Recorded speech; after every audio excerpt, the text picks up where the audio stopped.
R C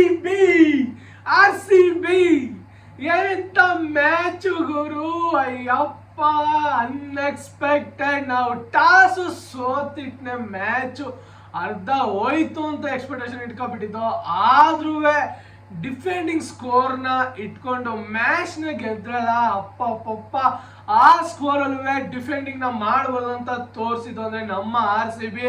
ಅದ್ರಲ್ಲೂ ಅಲ್ಲೇ ನಾನು ನೆನ್ನೆ ನೈಟೇ ವಿಡಿಯೋ ಮಾಡ್ಬೇಕಾಯ್ತು. ಆದರೆ ನಮ್ಮ RCB ಗೆದ್ದಿರೋ ಖುಷಿಲಿ ನಾನು ಇದ್ದಿದಂತ ಜೋಶಲ್ಲಿ ಪೂರ್ತಿ ಮೈಸೂರ್ನ ಎಲ್ಲೆಲ್ಲಿ ಸುತ್ತಬೇಕಾಗಿತ್ತು, ಕ್ರೇಜ್ ಇತ್ತು, ನೋಡ್ಬೇಕಿತ್ತು, ಅದು ಆ ಮೂಮೆಂಟ್ ಬೇಕಾಗಿತ್ತು. ಅದರಿಂದ ನಾನು ಯಾವುದೇ ರೀತಿ ವಿಡಿಯೋ ಮಾಡಕ್ ಹೋಗ್ದೇನೆ ಆರಾಮಾಗಿ ಏನು ಮೂಮೆಂಟ್ ಅನ್ನ ಎಂಜಾಯ್ ಮಾಡ್ಬೇಕೋ ಅದಕ್ಕೋಸ್ಕರ ಬೈಕಲ್ಲಿ ಹೋಗತ್ತ ಸ್ಟಾರ್ಟ್ ಕಂಡು ನೀವಾಗ ನೋಡಿಬೇಕಾ ಒಂದೊಂದು ಕ್ಲಿಪ್ಗಳನ್ನ ಹಾಕ್ತೀನಿ, ಎಲ್ಲೆಲ್ಲಿ ಯಾವ್ಯಾವ ತರ ಕ್ರೇಜ್ ಇತ್ತು ಅಂತ.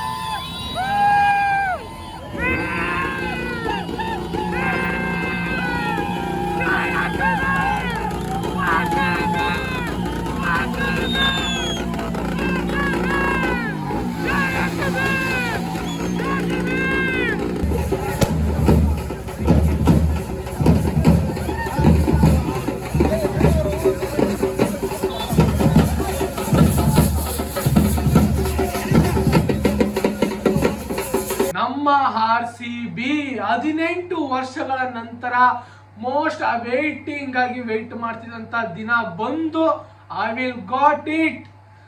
RCB won the IPL title. First time, first ever never ಗುರು. ಏನ್ ಬೆಳಿಗ್ಗೆ ಎದ್ರೆ ಕನ್ಸ ನನ್ಸ ಅಂತ ಅನ್ಸುತ್ತೆ, ಆ ತರ ಫೀಲು, ಎಮೋಷನ್. ಅಪ್ಪ ಮ್ಯಾಚ್ ಗೆದ್ದಾಗ ಏನ್ ಗುರು ಕಣ್ಣಲ್ಲಿ ನೀರು ಬರೋ ಅಂತ ಮೂಮೆಂಟಮ್. ವಿರಾಟ್ ಕೊಹ್ಲಿ ಅವ್ರನ್ನ ನೋಡ್ಬಿಟ್ರೆ ಆ ಮೂಮೆಂಟಮ್ ಅಲ್ಲಿ ಆ ಫೀಲೇ ಬೇರೆ, ಆ ಎಮೋಷನ್ನೇ ಬೇರೆ. ಅಪ್ಪ ಕಣ್ಣಲ್ಲಿ ನೀರು ಹಂಗೆ ಕಚ್ಕೊಂಡ್ಬಿಡುತ್ತೆ, ಆದ್ರೆ ಎಕ್ಸ್ಪ್ರೆಸ್ ಮಾಡಕ್ಕಾಗಲ್ಲ. ಆ ತರ ಫೀಲಿಂಗ್ ಇದ್ದಿದ್ದು ನೆನೆ. ಹಬ್ಬ ಯಾವ್ದ್ರಲ್ಲ ಅಳ್ದ ಏನು ಫ್ಯಾನ್ಸ್ಗಳು ಕ್ರೇಜ್ ನೋಡ್ಬೇಕಾಯ್ತೇನೆ. ಆದ್ರೂ RCB ಸೋತ್ಬಿಟ್ಟಿದ್ರೆ ಯಾವ ತರ ಫ್ಯಾನ್ಸ್ಗಳು ಹೆಂಗೆ ಡಲ್ ಆಯ್ತಿದ್ರು ಅಂದ್ರೆ ಅದನ್ನ ತಿಳ್ಕಲ್ಲ. ನಮ್ಗೆ ನೆಗೆಟಿವ್ ಬೇಡ, ಪಾಸಿಟಿವ್ ಇದು ಗುರು. ಪಾಸಿಟಿವ್ ನೆನ್ನೆ ನಡೆದಿದಂತ ಪಾಸಿಟಿವ್, ನೆಗೆಟಿವ್ ಬೇಡವೇ ಬೇಡ. ನಮ್ಗೆ ಅದು ಎಕ್ಸ್ಪೆಕ್ಟೇಷನ್ ಬೇಡ. ತಾಯಿ ಚಾಮುಂಡೇಶ್ವರಿ ಹೆಂಗೋ ಈ ಸೀಸನ್ ಕಪ್ನ ಎತ್ತಿಸ್ಬಿಟ್ಟಿದ್ರೆ RCB ಫ್ಯಾನ್ಸ್ಗಳು ದಿಲ್ ಖುಷ್. 18 ವರ್ಷಗಳಿಂದ ವೇಟ್ ಮಾಡ್ತಿದ್ದೋ ಹಾಗೆ ಒಂದೇ ಟೀಮ್ ಅಲ್ಲಿ 18 ವರ್ಷಗಳ ಕಾಲ ವನವಾಸನ ಕಂಡು ಫೈನಲಿ ಕಪ್ನ ಎತ್ತಿದ್ದು ನಮ್ಮ ವಿರಾಟ್ ಕೊಹ್ಲಿ ಅವರು. ಅವ್ರಿಗೂ ಸಹ ಡಿಸರ್ವ್ ಆಗಿರೋದು ವಿರಾಟ್ ಕೊಹ್ಲಿ ಅವ್ರಿಗೆ. ಅವರು ಸಹ ಯಾವಾಗ ಆ ಥರ ಫೀಲ್ ಬರುತ್ತೆ ಅಂತ ನೋಡ್ತಾ ಇದ್ರು, ಆದ್ರೆ ಫೈನಲಿ ಅವ್ರಿಗೂ ಆ ಫೀಲ್ ಬಂದು ಕಪ್ನ ಎತ್ತರು ನೋಡಿ. ಇದು ಗುರು ಬೇಕಾಗಿದ್ದು. ವಿರಾಟ್ ಕೊಹ್ಲಿ ಅವರು ಸಹ ಆ ತರ ಜೋಶಲ್ಲಿ ಇರೋದು ನೋಡ್ಬೇಕಾಗಿತ್ತು ಅವ್ರು ಸ್ಟೇಡಿಯಂ ಅಲ್ಲಿ. ಏನ್ ಹೇಳೋದು ಗುರು, ವಿಡಿಯೋದಲ್ಲಿ ಹೇಳಕ್ಕೆ ಆಯ್ತಲ್ಲ, ಆ ತರ ಜೋಶ್. ನೈಟ್ ಆಗಿರೋ ಮ್ಯಾಚು ಇನ್ನ ಜೋಶ್ ಆ ತರ ಇದೆ ಅಂದ್ರೆ ನಮ್ಮ RCB ಮ್ಯಾಚ್ ಆ ತರ ಜೋಶಲ್ಲಿ ಇತ್ತು.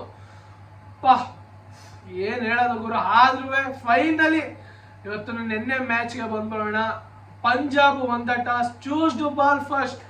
ಇದನ್ನ ನೋಡಿದಾಗ ಈ ಪಿಚ್ಚಲ್ಲಿ ಸೆಕೆಂಡ್ ಇನ್ನಿಂಗ್ಸ್ ಆಡಿದ್ರೆ ಬೆಟರ್ ಅನಿಸ್ತಿತ್ತು. ಅದರಲ್ಲದೆ ಟಾಸ್ ವೆರಿ ವೆರಿ ಇಂಪಾರ್ಟೆಂಟ್ ಆಗುತ್ತೆ ಅಂತ ಅನ್ಕೊಂಡಿದ್ದು, ಆದ್ರೆ ಟಾಸ್ ನ ಸೋತಿ ನಮ್ಮ RCB ಅವರು ಬ್ಯಾಟಿಂಗ್ ನ ಚೂಸ್ ಮಾಡ್ತಾರೆ. ಅದರಲ್ಲೂ ಅಲ್ಲದೆ ಪಿಚ್ ರಿಪೋರ್ಟ್ ಅಲ್ಲಿ ಒಂದ್ ಸ್ವಲ್ಪ ರೆಡ್ ಸಾಯಿಲ್ ಇರುತ್ತೆ ಅಂತ ಎಕ್ಸ್ಪೆಕ್ಟೇಷನ್ ಇಟ್ಟಿದ್ದು, ಆದ್ರೆ ಫೈನಲ್ ಅಲ್ಲಿ ಬ್ಲಾಕ್ ಸಾಯಿಲ್ ಮತ್ತೆ ರೆಡ್ ಸಾಯಿಲ್ ಎರಡು ಮಿಕ್ಸ್ ಮಾಡಿ ಪಿಚ್ ನ ತಂದಿದ್ರು ನೋಡಿ. ಸ್ಲೋವರ್ ವಿಕೆಟ್, ಸ್ಪೀಡ್ ಬಾಲರ್ಸ್ಗಳು ಸ್ಪೀಡ್ ಮಾಡಿದ್ರೆ ಎಫೆಕ್ಟೇ ಆಯ್ತಾ ಇಲ್ಲ, ಆ ತರ ಹಿಗ್ಗಮುಗ್ಗ ಹೊಡಿಸ್ಕೊತಿದ್ರು. ಯಾವಾಗ ಸ್ಲೋ ರನ್ ಮಾಡ್ತಾ ಇದ್ರು ಆ ತರ ಎಫೆಕ್ಟಿವ್ ಆಗಿ ಕಾಣಿಸ್ತಾ ಇದ್ದು ಸ್ಲೋ ರನ್ಗಳು. ಅದರಿಂದ ಪಂಜಾಬ್ ಅವ್ರಿಗೂ ಸಹ ಇದು ಹೆಲ್ಪ್ ಆಯ್ತು. ಅದರ ಅಲ್ಲದೆ ಅವ್ರಿಗೆ ಏನ್ ಗುರು ಬರೀ ಬೌನ್ಸ್ ಬಾಲ್ಗಳೇ ಆಗ್ತಾ ಇದ್ರು ಹೊರತು ಯಾವ್ದು ಶಾರ್ಟ್ ಬಾಲ್ ಬರ್ತಾನೆ ಇಲ್ಲ, ಆ ಏಟ್ಗಳೇ ಹೊಡಿಯಕ್ ಆಯ್ತಾ ಇರ್ಲಿಲ್ಲ. ಆದ್ರೂ ಹೆಂಗೋ ಗುರು 190 ದಾಟ್ಸ್ತೋ, ಆರಾಮಾಗಿ ಡಿಫೆಂಡಿಂಗ್ ನ ಮಾಡ್ದೋ. ಹಾಗೆ ಬ್ಯಾಟಿಂಗ್ ಗೆ ಬಂದ್ಬಿಡೋಣ. ಓಪನಿಂಗ್ ಆದಂತ ವಿರಾಟ್ ಕೊಹ್ಲಿ ಮತ್ತೆ ಫ್ಲಿಪ್ ಶಾಟ್ ಅವರು ಓಪನಿಂಗ್ ಸ್ಟಾರ್ಟ್ ಮಾಡ್ತಾರೆ. ಫಸ್ಟ್ ಓವರ್ 13 ರನ್ ಬರುತ್ತೆ. ನಾವು ಎಕ್ಸ್ಪೆಕ್ಟೇಷನ್ ಇಟ್ಕೊಂಡು ಪಕ್ಕ ಫ್ಲಿಪ್ ಶಾಟ್ ಅವರು ಅದರಲ್ಲೂ ಅಲ್ಲದೆ ಮೊನ್ನೆ ಹೋಗಿ ಮತ್ತೆ ಅವರು ಅಹಮದಾಬಾದ್ಗೆ ಬೆಳಗ್ಗೆ ಜಾವ 3 ಗಂಟೆ ಬಂದು ಕ್ಯಾಂಪ್ ಸೇರಿ ಫೈನಲ್ ಮ್ಯಾಚ್ ಆಡಕ್ಕಂತ ಬಂದ್ರಲ್ಲ. ಇದು ಗುರು RCB ಕ್ರೇಜ್ ಅಂದ್ರೆ ಆ ತರ ಹುಟ್ಟಾಕಿರೋದು. ಆದ್ರಿಂದ ಅವರು ಸಹ ಒಂದು ಮೂಮೆಂಟಮ್ ಬೇಕಾಗಿತ್ತು. ಅದರಿಂದ ಅವರು ಸಹ ಬಂದು ಫೈನಲ್ ಮ್ಯಾಚ್ ನ ಆಡಿದ್ದು. ಹಾಗೆ ಅವರು ಒಂದು ತಕ್ಕ ಮಟ್ಟಿಗೆ ಹೊಡಿತಾ ಇದ್ದಾರೆ ಅನ್ನೋ ಒಂದು ಟೈಮ್ ಅಲ್ಲಿ ಸ್ಲೋ ರನ್ ಬಾರ್ಗೆ 6 ಹೊಡೆಯಕ್ಕೆ ಹೋಗಿ ಔಟ್ ಆಗ್ತಾರೆ. ಅದಾದ ನಂತರ ಬರೋದು ಅಗರ್ವಾಲ್ ಮತ್ತೆ ವಿರಾಟ್ ಕೊಹ್ಲಿ ಒಂದು ತಕ್ಕ ಮಟ್ಟಿಗೆ ಪಾರ್ಟ್ನರ್ಶಿಪ್ ನ ಬಿಲ್ಡ್ ಮಾಡ್ತಾ ಇರ್ತಾರೆ. ಅದೇ ಮೂಮೆಂಟಮ್ ಅಲ್ಲಿ ಅಗರ್ವಾಲ್ ಅವರು ಸುಮ್ನೆ ಕೆಳಗಡೆ ಆಡಕ್ ಹೋಗಿ ಎಡ್ಜ್ ಆಗಿ ಕ್ಯಾಚ್ ಹೋಗುತ್ತೆ. ಅವ್ನು ಸ್ವಲ್ಪ ತಕ್ಕ ಮಟ್ಟಿಗೆ ರನ್ಸ್ ಬರೋಂತ ಟೈಮ್ ಅಲ್ಲಿ ವಿಕೆಟ್ ಕಳ್ಕೊತೀವಲ್ಲ, ಅವಾಗ ಒಂದ್ ಸ್ವಲ್ಪ ನಮ್ಮ RCB ಗೆ ಹೆಂಗೆ ಅಂದ್ರೆ ಈ ಮ್ಯಾಚ್ ಅಲ್ಲಿ ಎಲ್ಲರೂ ಸಹ ಕಂಟ್ರಿಬ್ಯೂಟ್ ಕೊಟ್ಟಿದ್ದಾರೆ. ಇದೇ ನಮಗೆ ಪ್ಲಸ್ ಪಾಯಿಂಟ್. ಒಬ್ಬರೇ ನಿಂತಿ ಆಡುವಂತದಿಲ್ಲ, ಎಲ್ಲರೂ ಒಂದು 30+30+30+30+. ಅದರಿಂದ ನಮ್ಮ RCB ಇವತ್ತಿನ ಮ್ಯಾಚ್ ನ ವಿನ್ ಆಗಿರೋದು ಅದಂತೂ ಹೇಳ್ಬೋದು. ಟೀಮ್ ಎಫರ್ಟ್ ಆ ತರ ಇತ್ತು ಇವತ್ತಿನ ಮ್ಯಾಚ್ ಅಲ್ಲಿ. ಅದಾದ ನಂತರ ಬರೋ ರಜತ್ ಪತಿದಾರ್, ಇವರು ಮತ್ತೆ ವಿರಾಟ್ ಕೊಹ್ಲಿ ಒಂದು ತಕ್ಕ ಮಟ್ಟಿಗೆ ಪಾರ್ಟ್ನರ್ಶಿಪ್ ನ ಬಿಲ್ಡ್ ಮಾಡ್ತಾ ಇರ್ತಾರೆ. 40+ ಬರುತ್ತೆ. ಅಷ್ಟೊತ್ತಿಗೆ ಪತಿದಾರರು ಸಹ ಔಟ್ ಆಗಿ ಹೋಗ್ತಾರೆ. ಅದಾದ ನಂತರ ಬರೋದು ಲಿವಿಂಗ್ಸ್ಟನ್ ಮತ್ತೆ ವಿರಾಟ್ ಕೊಹ್ಲಿ, ಇವರಿಬ್ರು ಇನ್ನಿಂಗ್ಸ್ ನ ಕ್ಯಾರಿ ಮಾಡ್ತಾ ಇರ್ತಾರೆ. ಆ ಟೈಮ್ ಅಲ್ಲಿ ವಿರಾಟ್ ಕೊಹ್ಲಿ ಅವರು ಫುಲ್ ಶಾಟ್ ನ ಹೊಡೆಯಕ್ ಹೋಗಿ ಅವರು ಸಹ ಔಟ್ ಆಗೋಗ್ತಾರೆ. 43 ರನ್ ಹೊಡೆದಿರ್ತಾರೆ. ಅದಾದ ನಂತರ ಬರೋದು ಜಿತೇಶ್ ಶರ್ಮಾ ಗುರು. ಅವಾಗ್ಲೇ ಮೂಮೆಂಟಮ್ ಚೇಂಜ್ ಆಗಿದ್ದು. ಅಲ್ಲಿವರೆಗೂ ಮೂಮೆಂಟಮ್ ಇನ್ನಷ್ಟು ರನ್ಸ್ ಬರ್ತಾ ಇರ್ಲಿಲ್ಲ. ಆವಾಗ ಜಿತೇಶ್ ಶರ್ಮಾ ಅವರು ಬಂದ್ರು, ಹಿಂದಕ್ಕೆ 6 ಹೊಡೆಯಕ್ ಸ್ಟಾರ್ಟ್ ಮಾಡಿದ್ರು. ಮೂಮೆಂಟಮ್ ಹಂಗೆ ಚೇಂಜ್ ಆಯ್ತಾ ಇತ್ತು. ಸ್ಕೋರ್ ಹಂಗೆ ಒಂದ್ ಸ್ವಲ್ಪ ಸ್ಕೋರ್ ಬೋರ್ಡ್ ಇಂಪ್ರೂವ್ ಆಯ್ತಾ ಇತ್ತು. ಅದರಿಂದ ಒಂದ್ ಸ್ವಲ್ಪ ಫ್ಯಾನ್ಸ್ಗಳು ತಾಳ್ಮೆಯಿಂದ ಇದ್ರು. ಒಂದು 200+ ರನ್ ಬಂದ್ರೆ ಫೈನಲ್ ಅಲ್ಲಿ ಬೆಟರ್ ಸ್ಕೋರ್ ಅಂತ ಅನ್ಕೊಂಡಿದ್ದು. ಆದ್ರೆ 190ಗೆ ನಮ್ಮ RCB ಅವರು ತಂದು ನಿಲ್ಲಿಸ್ತಾರೆ, ಟಾರ್ಗೆಟ್ ಫಿಕ್ಸ್ ಮಾಡ್ತಾರೆ. ಅದನ್ನ PBKS ಅವರು ಚೇಸಿಂಗ್ ಮಾಡಕ್ ಬರ್ತಾರೆ. ಅದರಲ್ಲೂ ಅಲ್ಲದೆ ಏನ್ ಗುರು ಅನ್ಕ್ಯಾಪ್ ಪ್ಲೇಯರ್ಗಳು ಇಬ್ರುವೆ. ನಮ್ಮ RCB ಗೆ ಒಂದ್ ಟೈಮು ಪವರ್ ಪ್ಲೇ ಅಷ್ಟೊತ್ತಿಗೆ ಬಾಯಿಗೆ ಬರ್ಸ್ಬಿಟ್ಟಿದ್ರು. ಇವರಿಬ್ರು ಓಪನಿಂಗ್ ಸ್ಲಾಟ್ ಆ ತರ ನನ್ ಬರ್ತೈತೆ. ಯಾವಾಗಪ್ಪ ಬೀಳುತ್ತೆ ಅನ್ನೋ ಟೈಮಲ್ಲಿ ಪ್ರಿಯಾಂಶ್ ಆರ್ಯ ಅವ್ರದ್ದು ವಿಕೆಟ್ ಬೀಳುತ್ತೆ ನೋಡಿ. ಅದಾದ ನಂತರ ಎಲ್ಲ ಮೂಮೆಂಟಮ್ ಹಂಗೆ ಚಕ್ನೆ ಒಂದೊಂದು ವಿಕೆಟ್ ನ ಬಿಡಿಸ್ಕೊಂಡ್ ಬರ್ತಾ ಇರ್ತೀವಿ. ಅದಾದ ನಂತರ ಬರೋದು ಪ್ರಭ್ ಸಿಮ್ರನ್ ಅವರು ಸಹ ಒಡೆಯ ಇಂಟೆಂಟ್ ನ ತೋರಿಸ್ತಾ ಇರ್ತಾರೆ. ಕೃಣಾಲ್ ಪಾಂಡ್ಯ ಓವರ್ ಅಲ್ಲಿ ನುಗ್ಗಿ ಹೊಡೆಯಕ್ ಹೋಗಿ ಹಿಂದೆ ಕ್ಯಾಚ್ ಕೊಟ್ಟು ಔಟ್ ಆಗ್ತಾರೆ. ಅದಾದ ನಂತರ ಬರೋದು ಜೋ ಇಂಗ್ಲಿಷ್ ಮತ್ತೆ ಶ್ರೇಯಸ್ ಅಯ್ಯರ್ ಇನ್ನಿಂಗ್ಸ್ ಕ್ಯಾರಿ ಮಾಡ್ತಾ ಇರ್ತಾರೆ. ಅನ್ನೋ ಒಂದು ಟೈಮ್ ಅಲ್ಲಿ ಸಫರ್ಡ್ ಅವ್ರನ್ನ ತಂದು ವಿಕೆಟ್ ನ ತೆಗಿತಾರೆ. ಇದೇ ಮೇನ್ ವಿಕೆಟ್, ಬಿಗ್ ವಿಕೆಟ್ ಗುರು. ನಮ್ಮ RCB ಗೆ ಬಿಗ್ ವಿಕೆಟ್ ಅಂದ್ರೆ ಇದೇ ವಿಕೆಟ್. ಏನಾದ್ರು ಶ್ರೇಯಸ್ ಅಯ್ಯರ್ ಅವ್ರು ಇದ್ಬಿಟ್ಟಿದ್ರೆ ಇವ್ರು ನಮ್ಮ ವಿರಾಟ್ ಕೊಹ್ಲಿ ತರ ನಿಧಾನಕ್ಕೆ ಸ್ಕೋರ್ ಬೋರ್ಡ್ ನ ನೋಡ್ಕೊಂಡು ನಿಧಾನಕ್ಕೆ ಆಡ್ತಾ ಯಾವ ಓವರ್ ಅಲ್ಲಿ ಯಾರು ಹೊಡಿಬೇಕು ಅನ್ನೋ ಟಾರ್ಗೆಟ್ ನ ಮಾಡ್ತಾರೆ. ಇವ್ರು ಯಾವಾಗ ಔಟ್ ಆದ್ರೋ ನಮ್ಮ RCB ಇನ್ನು ಗೆಲ್ತು ಅನ್ನೋ ಒಂದು ಕಾನ್ಫಿಡೆಂಟ್ ಬಂದ್ಬಿಡ್ತು. ಅದರಲ್ಲಿ ಇನ್ನ ಕಾನ್ಫಿಡೆಂಟ್ ಬಂದಿದ್ದು ಅಂದ್ರೆ ಜೋ ಇಂಗ್ಲಿಷ್ ಅವ್ರಿಗೆ ಯಾವಾಗ ಔಟ್ ಆದ್ರೋ ಅವಾಗ್ಲೇ ನಮ್ಮ RCB ಗೆಲ್ತು ಅಂತ ಅನ್ಕೋಬಿಟ್ಟು 50% ಅಲ್ಲ 80% ನಮ್ಮ RCB ಗೆಲ್ತು ಅಂತ ಫಿಕ್ಸ್ ಆಗ್ಬಿಟ್ಟು. ಅದಾದ ನಂತರ ಇನ್ನು ಶಶಾಂಕ್ ಸಿಂಗ್, ಸ್ಟಾಲಿಸ್ ಇವರೆಲ್ಲ ಹೊಡಿಬಡಿ ಅಂತ ಆಟಗಾರಗಳು ನಿಂತಿ ಇನ್ನಿಂಗ್ಸ್ ಕ್ಯಾರಿ ಮಾಡಿ ಅಂತ ಹೊಡೆಯೋಂಥದ್ದೆಲ್ಲ.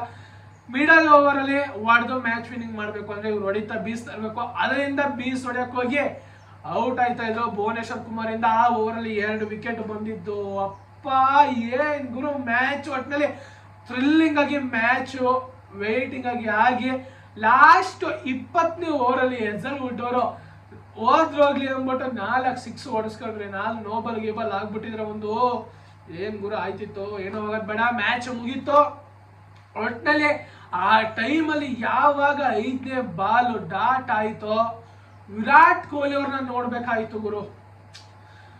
ಏನ್ ಗುರು, ಅವರು T20 ವರ್ಲ್ಡ್ ಕಪ್ ಗೆದ್ದಾಗ್ಲೂ ಇಷ್ಟು ಎಮೋಷನ್ ಆಗಿಲ್ಲ. ಆದ್ರೆ ಯಾವಾಗ ನಮ್ಮ RCB 18 ವರ್ಷಗಳ ನಂತರ ಆ ತರ ಫ್ಯಾನ್ಸ್ ಬೇಸ್ ನ ಹಿಡ್ಕೊಂಡು ಮ್ಯಾಚ್ ವಿನ್ ಆಗ್ತಾರಲ್ಲ, ಅದು ವಿರಾಟ್ ಕೊಹ್ಲಿ ಅವರಿಗೆ ಫುಲ್ ಎಮೋಷನ್ ತಂದಿದ್ದು. ಆ ತರ ಎಮೋಷನ್ ಯಾವನೋ ತರಕಾಗಲ್ಲ ಗುರು. ಫ್ಯಾನ್ಸ್ ಬೇಸು ನಮ್ಮ RCB ಗಿರೋ ಅಷ್ಟು ಇನ್ಯಾವುದೇ ಇದು ಇಲ್ಲ. ಆ ತರ ಕ್ರೇಜ್ ಇರೋದು. ಅದ್ರಲ್ಲೂ ಅಲ್ಲದೆ ನಮ್ ವಿರಾಟ್ ಕೊಹ್ಲಿ ಅಳ್ಬೇಕಾದ್ರೆ ಹಿಂದ್ಗಡೆ ಬ್ಯಾಕ್ ಗ್ರೌಂಡ್ ಸಾಂಗ್ ನ ಹಾಕ್ಬಿಡ್ತಾರೆ, ಕಣ್ಣಲ್ಲಿ ನೀರ್ ಬೇರೆ ಬಂದ್ಬಿಡುತ್ತೆ. ಆ ತರ ಗುರು.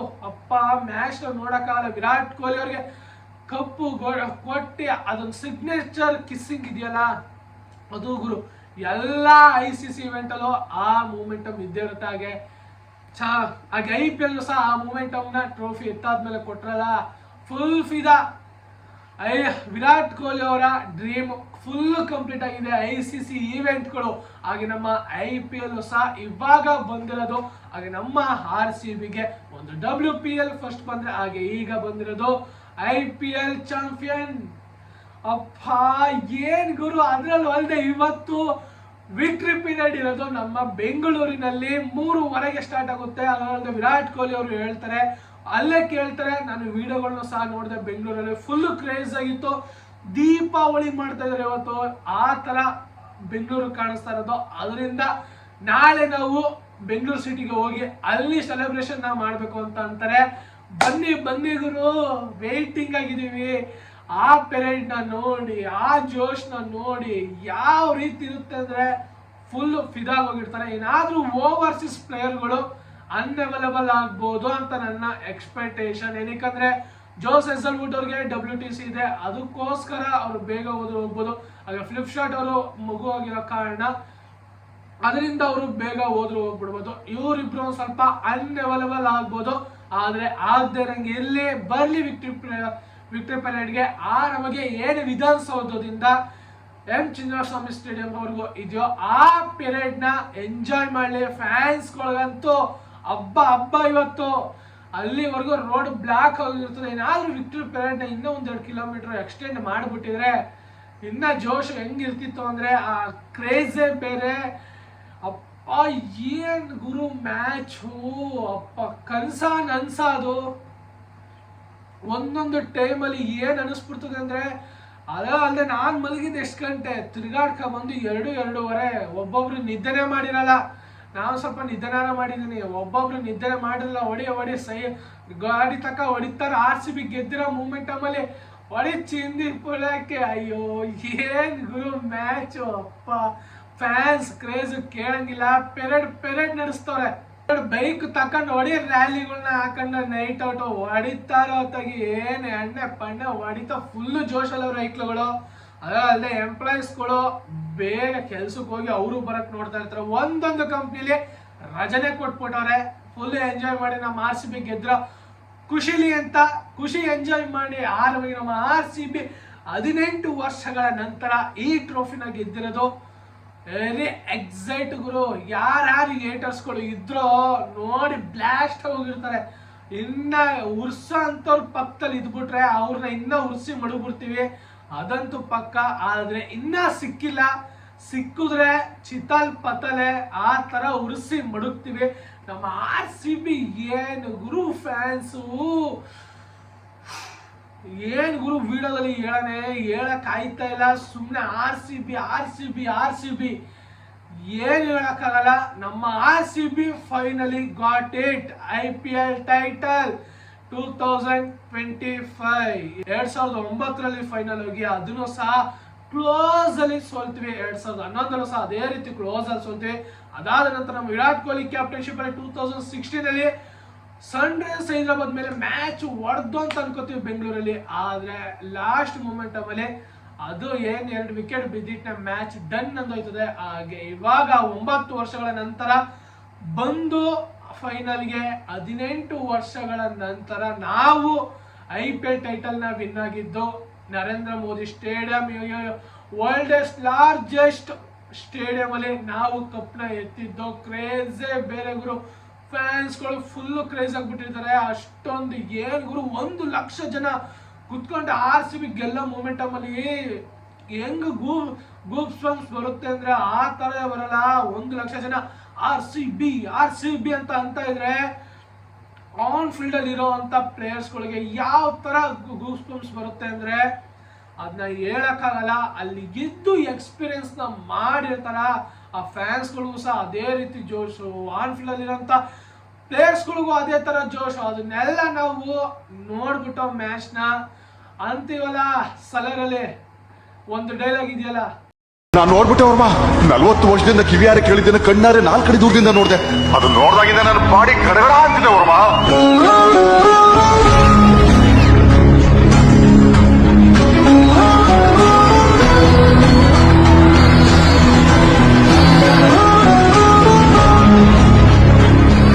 ಹಾಗೆ RCB ಮ್ಯಾಚ್ ಗೆ ನೋಡ್ಬೇಕು ಅಂತ RCB ಎಕ್ಸ್ ಪ್ಲೇಯರ್ ಗಳೆಲ್ಲ ಬಂದು ವೇಟಿಂಗ್ ಅಲ್ಲಿ ಮಾಡ್ತಾರೆ. ಅದರಲ್ಲದೆ ಎಕ್ಸ್ಪೆಷಲಿ ನಮ್ಮ ಆಪತ್ ಬಾಂಧವ AB de Villiers ಮತ್ತೆ ಕ್ರಿಸ್ ಗೇಲ್, ಇವರ ಮೂಮೆಂಟಮ್ ಅಲ್ಲೇ ಒಂದು ಸಹ ನಾವು ಕಪ್ನೆ ಗೆಲ್ಬೇಕಾಯ್ತು. ಆದ್ರೆ ಇವರಿಂದನೂ ಸಹ ಒಂದು ಕಪ್ನೆ ಎತ್ತಕ್ಕಾಗಿರ್ಲಿಲ್ಲ. ಅದೇ ಮೂಮೆಂಟಮ್ ಅಲ್ಲಿ RCB ಲಾಯಲಿಟಿ ಬಗ್ಗೆ ಮಾತಾಡಕ್ ಬಂದ್ರೆ ಯಾವುದೇ ರೀತಿ ತಲೆ ಕೆಡಿಸ್ಕೊಂಗಿಲ್ಲ. ಇವ್ರನ್ನ ನೋಡಿದ್ರೆ ಲಾಯಲಿಟಿ ಗೊತ್ತಾಗ್ಬಿಡುತ್ತೆ. ಅದಕ್ಕೋಸ್ಕರ RCB ಫೈನಲ್ ಬಂದ್ರೆ ಪಕ್ಕ ಬಂದೇ ಬರ್ತೀವಿ ಅಂತ ಇಬ್ರು ಸಹ ಹೇಳಿದ್ರು. ಹಾಗೆ ಫೈನಲ್ ಮ್ಯಾಚ್ ಗೆ ಬಂದಿದ್ರು. ಹಾಗೆ ಕಾಮೆಂಟ್ರಿ ಬಾಕ್ಸ್ ಅಲ್ಲಿ AB de Villiers ಮಾತಾಡ್ತಿದ್ರು. ಇನ್ನೇನೋ ಗೆಲ್ಲ ಮೂಮೆಂಟ್ ಬತ್ತು ನೋಡಿ. AB de Villiers commentary box ಅಲ್ಲಿ ಇದ್ದಿದ್ದು ಬಂದು ವಿರಾಟ್ ಕೊಹ್ಲಿ ಎಲ್ಲಿ ನಿಂತಿದ್ರು ಹಿಂದೆ ನಿಂತಿದ್ರು. ವಿರಾಟ್ ಕೊಹ್ಲಿ ಹಿಂದ್ಗಡೆ ಅವರಿಗೆ ಒಂದು ಸ್ವಲ್ಪ ಏನೋ ಸಜೆಷನ್ ಕೊಡ್ತಾ ಏನೋ ಮಾತಾಡ್ತಾ ಇದ್ ಮಾಡ್ತಿದ್ರು. ಯಾವಾಗ ವಿಕೆಟ್ ಬೀಳ್ತೋ ವಿರಾಟ್ ಕೊಹ್ಲಿ ಮತ್ತೆ AB de Villiers ಏನ್ ಗುರು ಅದು ಅಪ್ಪ, ಆ ಎಮೋಷನ್ ಏನಕ್ಕಂದ್ರೆ ಆ ತರ ಟ್ರೂ ಫ್ರೆಂಡ್ಶಿಪ್ ಇರೋದು AB de ಮತ್ತೆ ವಿರಾಟ್ ಕೊಹ್ಲಿ ಮದುವೆ. ಅದರಲ್ಲೂ ಅದಾದ ನಂತರ ಬರೋದು ಮ್ಯಾಚ್ ಎಲ್ಲ ಮುಗ್ದಿಟ್ನೆ ಓಡ್ ಬಂದು ಇಬ್ರು ತಪ್ಕೋತಾರೆ. ಅಪ್ಪ ಏನ್ ಗುರು, ಫ್ಯಾನ್ಸ್ಗೂ ಅದು ಒಂಥರ ಖುಷಿ. AB de Villiers ಎಷ್ಟು ವರ್ಷಗಳಿಂದ ವೇಟ್ ಮಾಡ್ತಿರೋ ನಮ್ಮ RCB ಕಪ್ ಗೆಲ್ಬೇಕು ಗೆಲ್ಬೇಕು ಗೆಲ್ಬೇಕು ಅಂತ. ಅದೇ ಕನಸು ಇವತ್ತು ನನ್ಸಾಗಿದ್ದು. AB de ಕಣ್ಣಲ್ಲೂ ಸಹ ನೀರು. ಅದಾದ ನಂತರ ಗೇಲು ಸಹ ಕೆಳಗಡೆ ಬಂದು ಸಿಗ್ನೇಚರ್ ಸ್ಟೈಲ್ ಇದೆಯಲ್ಲ ವಿರಾಟ್ ಕೊಹ್ಲಿ ಮತ್ತೆ ಗೇಲ್ದು ಹಿಂಗ್ ಅಂದಿದ್ದು ಅದು ಗುರು ಐಕಾನಿಕ್ ಅಂದ್ರೆ. ಅದರಲ್ಲೂ ಅಲ್ಲದೆ ನಮ್ಮ ವಿರಾಟ್ ಕೊಹ್ಲಿ ಅವರು ಕಪ್ನ ಗೆದ್ದಾದ್ಮೇಲೆ ಫೋಟೋ ತೆಗಿಬೇಕಾ ಐಕಾನಿಕ್ ಮೂಮೆಂಟ್, ಒಂದು ಐಕಾನಿಕ್ ಮೂಮೆಂಟ್ ಐತೆ. ಅದ್ರಲ್ಲೂ ಅಲ್ಲದೆ ಆ ಫೋಟೋನ ಹಾಕ್ತೀನಿ. ಫುಲ್ ಎಕ್ಸೈಟ್ ಆಗಿ ಆಗ್ಬಿಟ್ಟಿದ್ದಾರೆ. ಆ ತರ ಒಂದು ಫೋಟೋ ಫುಲ್ ಎಂಜಾಯ್ ಮಾಡ್ತಾರೆ. ಏನ್ ಹೇಳಕ್ ಸಾಧ್ಯನೋ, ಏನ್ ಮಾಡಕ್ ಸಾಧ್ಯನೋ, ಇವತ್ ನೈಟ್ ಪೂರ್ತಿ ಎಂಜಾಯ್ ಮಾಡ್ತಾರೆ. ಇನ್ನು ನೆಕ್ಸ್ಟ್ ವರ್ಷ ಗಂಟನೂ ನಮ್ಮ RCB ಜೋಶ್ ಹಿಂಗೆ ಇರುತ್ತೆ. ನಾವು ಕಪ್ ಗೆದ್ದೋ ಎಲ್ಲರೂ ಹೇಳ್ತಾರೆ ನೀವು 18 ವರ್ಷದಿಂದ ಕಪ್ಪೇ ಗೆದ್ದಿಲ್ಲ ಅಂತ. 18 ವರ್ಷದ ಮೇಲೆ ನಾವು ಇವಾಗ ಕಪ್ ಗೆದ್ದಿದೀವಿ. ಬನ್ನಿ ಯಾರು ಕೇಳ್ತೀರ ಕೇಳಿ ಇವಾಗ ನಾವು RCB ಹೆಂಗ್ ಕಪ್ ಗೆದ್ದಿದೀವಿ ಅಂತ 2025 ಅಲ್ಲಿ ಪಕ್ಕ ಹೇಳ್ತೀವಿ. ಇದನ್ನ ವೇಟಿಂಗ್ ಮಾಡ್ತಿದ್ದೋ. ಅಪ್ಪ ಗುರು, ವಿಡಿಯೋ ಮುಗ್ಸೋಣ ಬೇಡವಾ? ನನಗಂತೂ ಹೇಳಕ್ಕಾಗ್ತಾಯಿಲ್ಲ. ಒಟ್ಟಿನಲ್ಲಿ ಜಾಸ್ತಿ ಲೆಂತ್ ವಿಡಿಯೋ ಆಗ್ಬಿಡ್ತದೆ ಪೂರ್ತಿ. ಆದ್ರೂ ವಿಡಿಯೋನ ಶಾರ್ಟ್ ಔಟ್ ಮಾಡಿ ಬೇಗ ಮುಗಿಸ್ಬಿಟ್ರೆ ಬೆಟರ್ ಆಗಿರುತ್ತೆ. ಫ್ಯಾನ್ಸ್ಗಳಂತೂ ಕ್ರೇಜ್ ಆಗಿರುತ್ತೆ. ಹಾಗೆ ಯಾರ್ಯಾರು ವಿಡಿಯೋನ ನೋಡ್ತಾ ಇದ್ರು RCB ಫ್ಯಾನ್ಸ್ಗಳು RCB ಅಂತ ಕಮೆಂಟ್ ಮಾಡಿ. ಅಷ್ಟು ಜನ RCB ಫ್ಯಾನ್ಸ್ಗಳಿದ್ರು. ನೋಡೋಣ, ನಮ್ಮ RCB ಫ್ಯಾನ್ಸ್ ಬೇಸೇ ಬೇರೆ, ಅದಕ್ಕೋಸ್ಕರ ಹೇಳ್ತಾ ಇರೋದು. ಹಾಗೆ ಯಾರು ಈ ವಿಡಿಯೋ ನೋಡ್ತಾ ಇದ್ರು ಲೈಕ್ ಮಾಡಿ, ಶೇರ್ ಮಾಡಿ, ಮತ್ತೆ ನನ್ನ ಯೂಟ್ಯೂಬ್ ಚಾನಲ್ನ ಸಬ್ಸ್ಕ್ರೈಬ್ ಮಾಡಿ. ಹಾಗೆ ಇದೇ ತರ ಮುಂದಿನ ವಿಡಿಯೋದಲ್ಲಿ ಸಿಗೋಣ. ಜೈ ಹಿಂದ್, ಜೈ ಕರ್ನಾಟಕ, ಮತ್ತೆ ವಂದನೆಗಳು. ಜೈ RCB.